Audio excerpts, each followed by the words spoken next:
So as Ed mentioned, I've got the good fortune to be involved with IPv6 since 2000, when I worked for a little startup ISP that wanted to deploy an IPv6 backbone. Even though it didn't come to fruition, it was like many of the dot-coms. It gave me an opportunity to start working with V6 at a very early stage, when V6 was still very early in most deployments from the vendors even.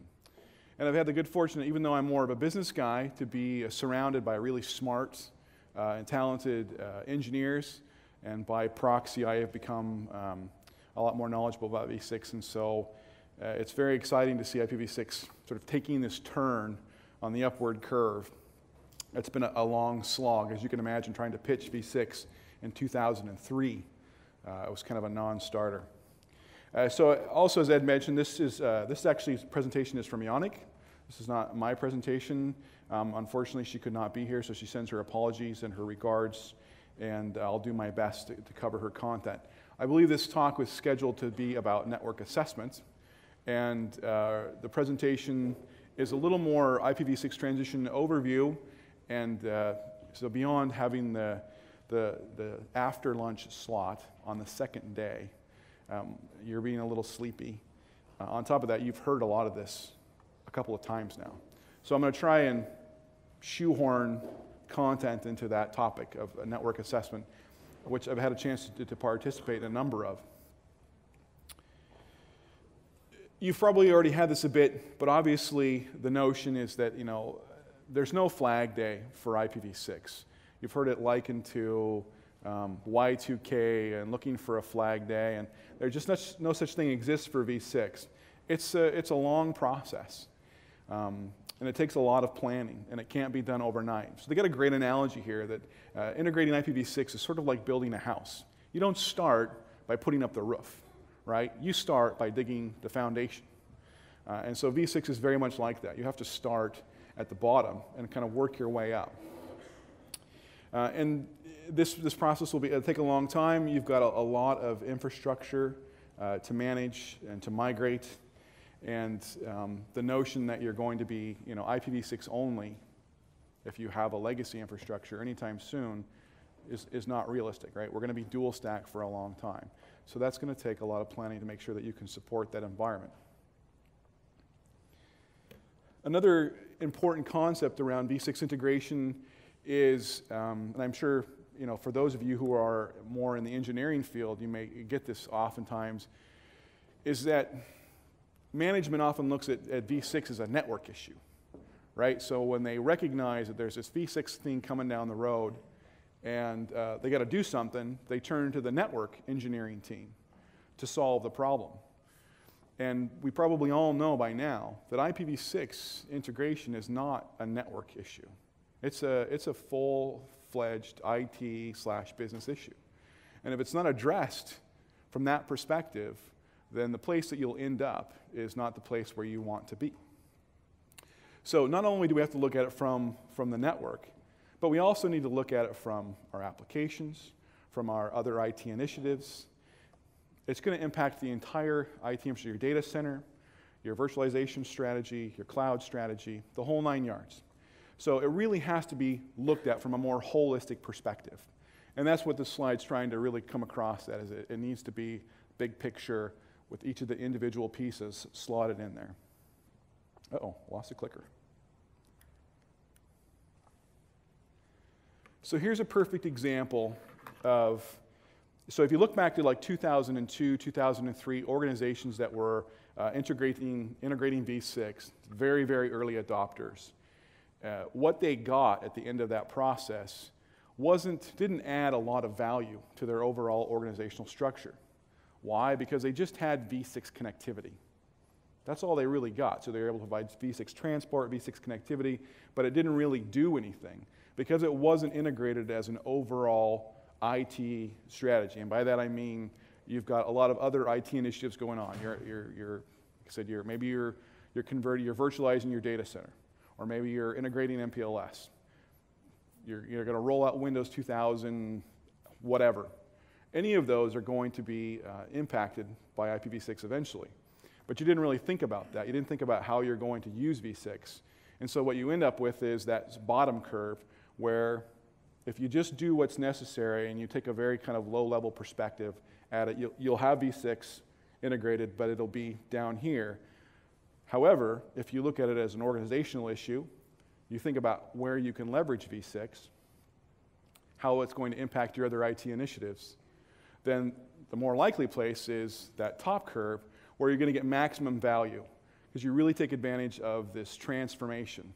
You know, IPv6 is still IP at the end of the day. It's still plumbing, but it's got some characteristics, some enhancements that, if properly leveraged, can really be powerful for your environment.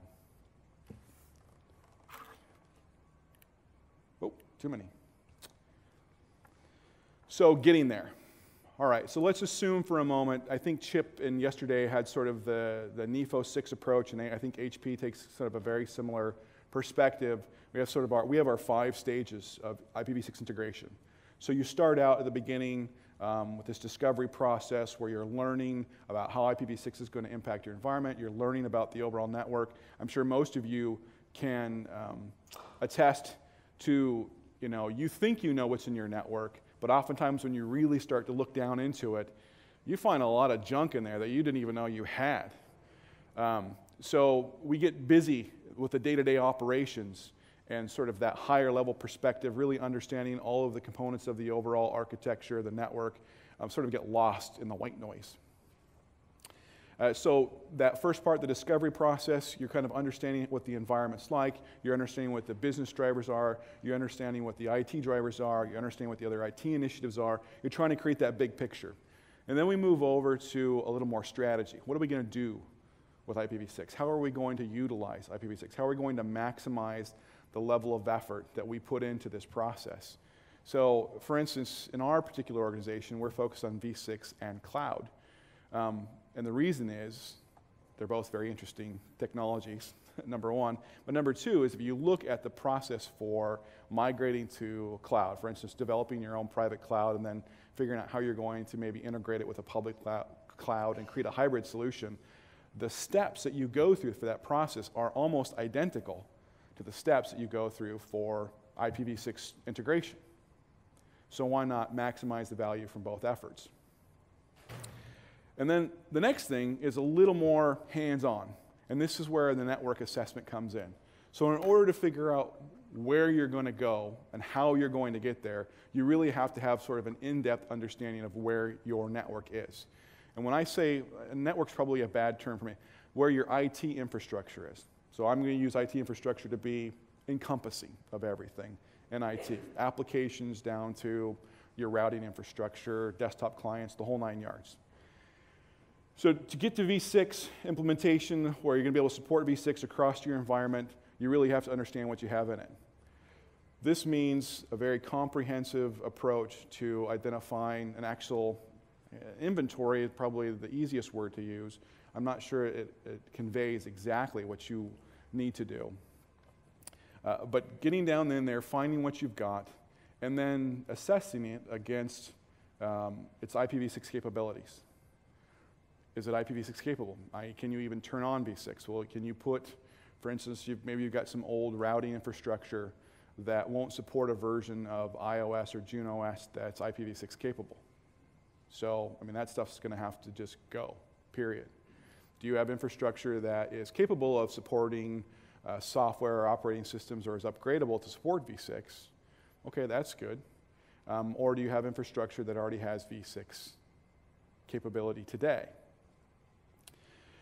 I'll give you an example. A couple years ago, we did an assessment, a network assessment, or an inventory assessment in an organization. About 10,000 nodes, global. We had an assessment tool that we used to go out into the environment. And it did a lot of the normal fingerprinting, identification process. And then we had built a database, a v6 database, or v6 capabilities database. And so we compared the capture that we got, for instance, from that application. And then, of course, on top of that, they did have some configuration management tools that they were using. So we were able to get some additional data pulls from that, which focused a little more on the desktop operating systems and the server and the applications that were working on the servers, which you don't necessarily get from some of the discovery tools. And so we were able to collect all that information and put it together. I mean, there was a wealth of information from that process. So after we got done doing that discovery process and assessing the data against our IPv6 capabilities database and generating the report, there were some fascinating things we discovered that weren't even about v6.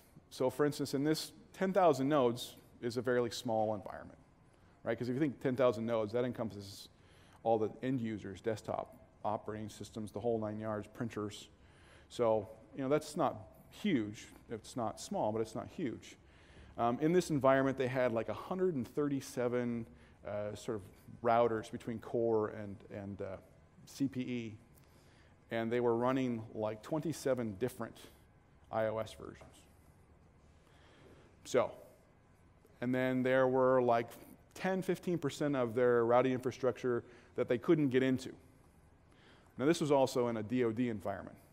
So you can imagine that you've got a bunch of you know, network engineers, systems engineers out there that have, you know, ownership, for instance, or sense of ownership of their gear, and they've changed their credentials. And so you can't administer this box from a more you know, NOC perspective. You have to get a hold of that engineer, and if they leave, then you've got to re-image, and it's just a big pain, right? So there was a lot of value from this IPv6 discovery process that went beyond v6. And in that process, it identified a lot of their infrastructure would support v6.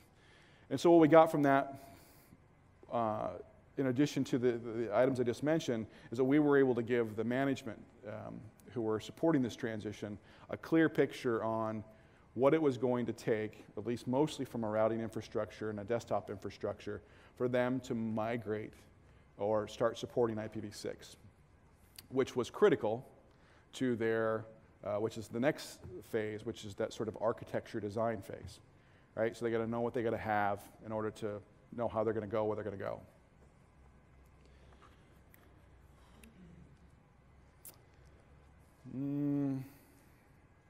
Let's skip that slide.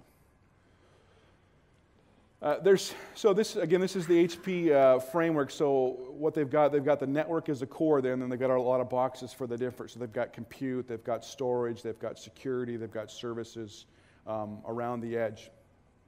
And I'm going to focus more, again, on the network assessment portion of it. So I got to be honest with you. A lot of the core infrastructure in terms of an assessment is actually more of the easy part to do. You know, the scale is the hard part, right? If you've got, you know, 10,000 routers and switches and appliances in the core network, that's going to take a while. Particularly if you're like most environments, it's not homogeneous, right? You've got a little bit of Cisco, a little bit of Juniper, a little bit of Extreme, you know, some vendor that doesn't even exist anymore. Maybe you find some old Bay gear, you know. That can be comprehensive, but really the hard part in the assessment process, and one of the places where you should really spend a lot of time in the early stages of preparing and addressing, is more on the application side. No, I guess it wasn't yesterday. For instance, we work with Bechtel. I'm sure everyone's heard Bechtel was one of the early IPv6 implementers. So we had an opportunity to work with Bechtel as far back as 2003 or 4 when they started this process. So Bechtel, if you don't know who they are, they're a big engineering, like civil engineering and project management company. And so they build, you know, the Hong Kong airport, for instance, the new one. Bechtel built that, right? They built the channel. Those are the scale, the size of the projects that they do. So at any given time, Bechtel's got hundreds of projects globally that they're supporting. So they've got their core infrastructure from an IT perspective, and they leverage heavily IT to support their projects. So everything from their, I mean, you think about these big construction sites, you know, you really have to stage, you know, all of the heavy equipment and all of this, you know, the engineering and the surveying, and coming in and pouring, you know, millions of tons of concrete and rebar and then all of the, so you can imagine these are big complex projects, lots of moving parts.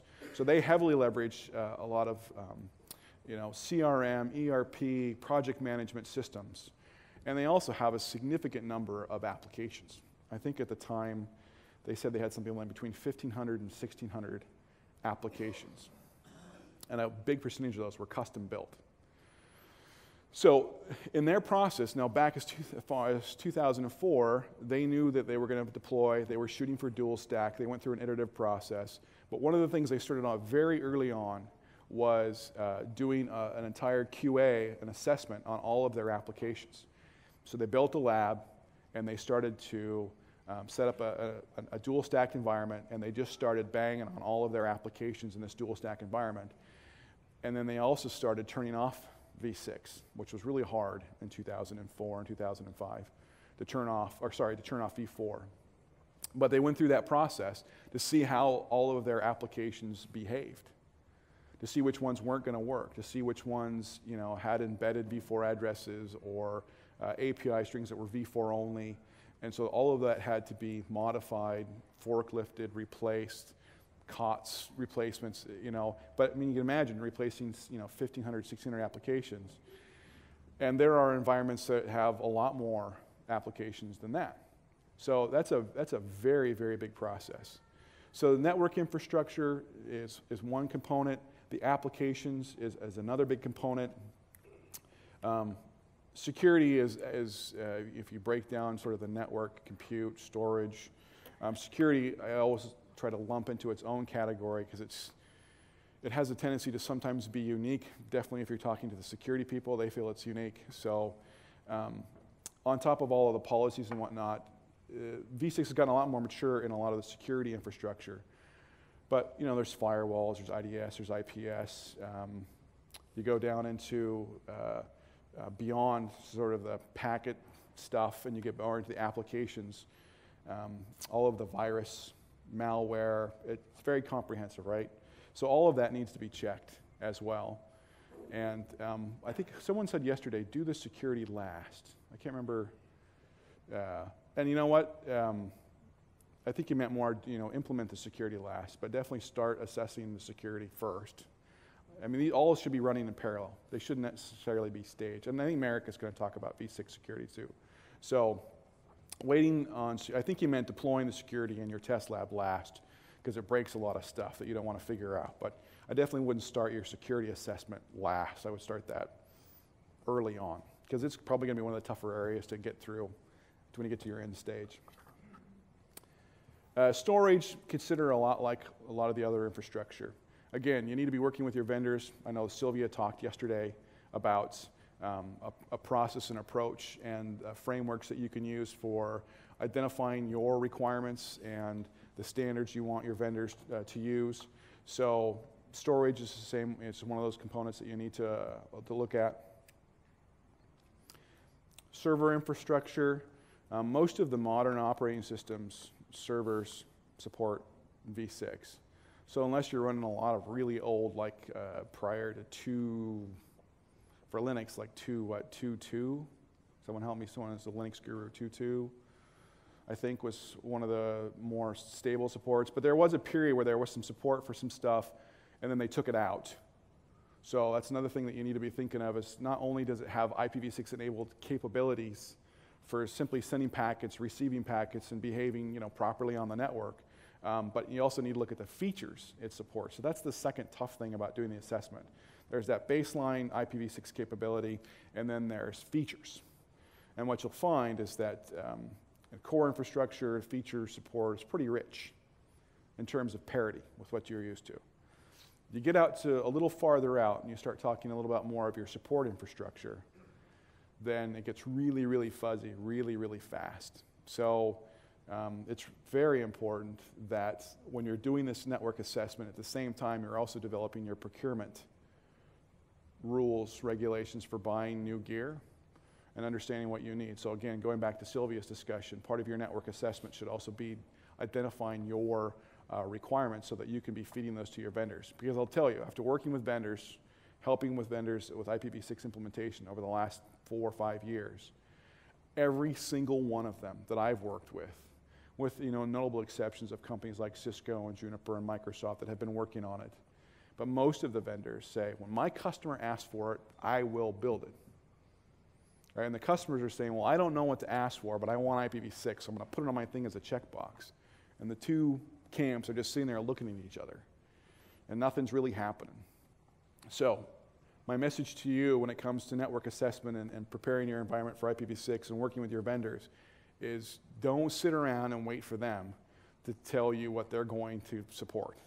You need to tell them what your requirements are, because at the end of the day, it's you that's going to get burned. You have to manage your network. You have to operate your network, right? So it's going to be you that's on the line. So I would encourage you to definitely understand those requirements and make sure that you're talking to your vendors so that you can drive what they support.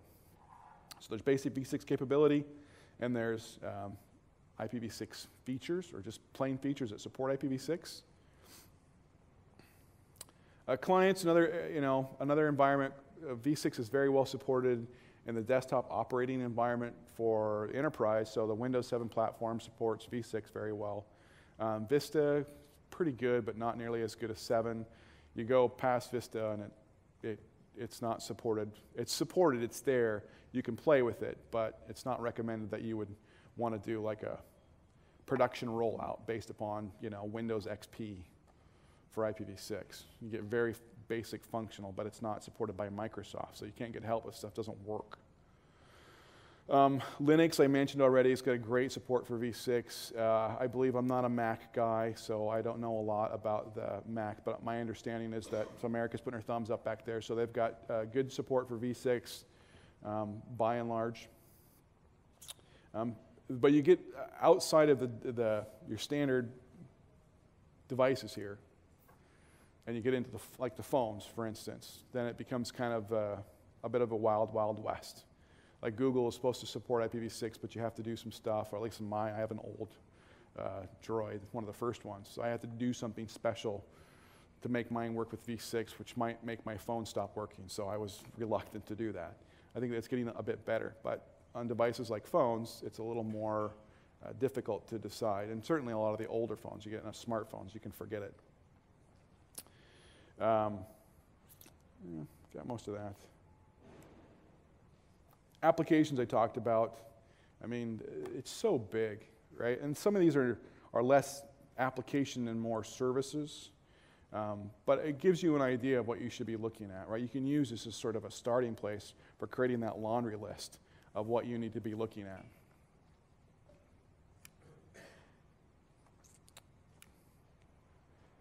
Kind of a cool way to look at v6, planning your transition, your applications, looking at it from an OSI layer. That's kind of clever.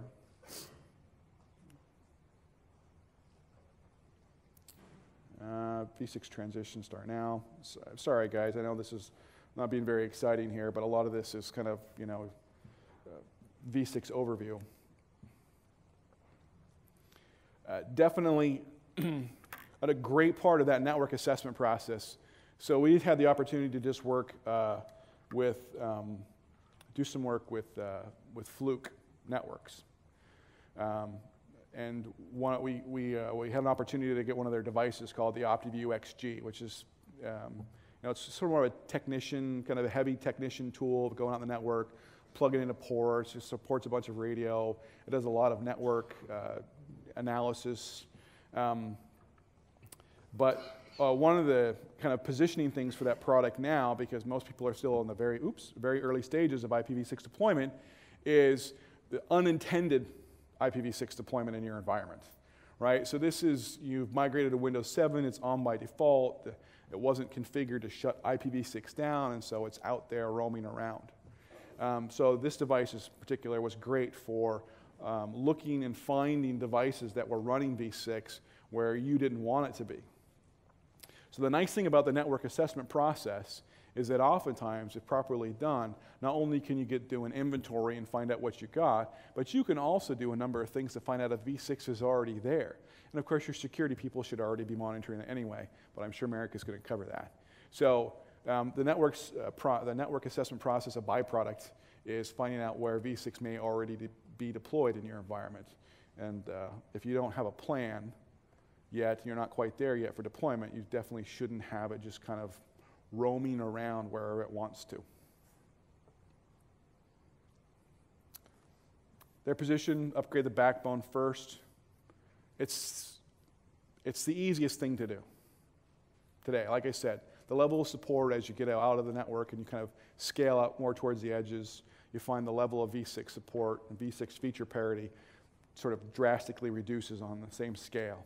So upgrading the network backbone now is a relatively easy affair compared to the rest of the organization. And I'm sure you've heard this too, but I'll just reinforce it because it's really important. We get asked this all this time, what's the best way to deploy v6? Right? What's the best way for you to get from point A to point B? Right? You can take 1,000 different paths. What's the best way for you? So when you're looking at v6 and the transition process, the bottom line is there is no single best way. There's probably a best way for you and your organization, and that's part of the process of what you figure out through going through the process, is figuring out what's the best methodologies for you to do. But you'll definitely see everything. And so if you have a chance to do a little bit of a comparison, I wouldn't necessarily look at someone else's methodology and say, ooh, we should have done it that way. That way's better. Well, it might have been better for them, but not necessarily for you. So really need to figure out the best way for you. All right, that's it.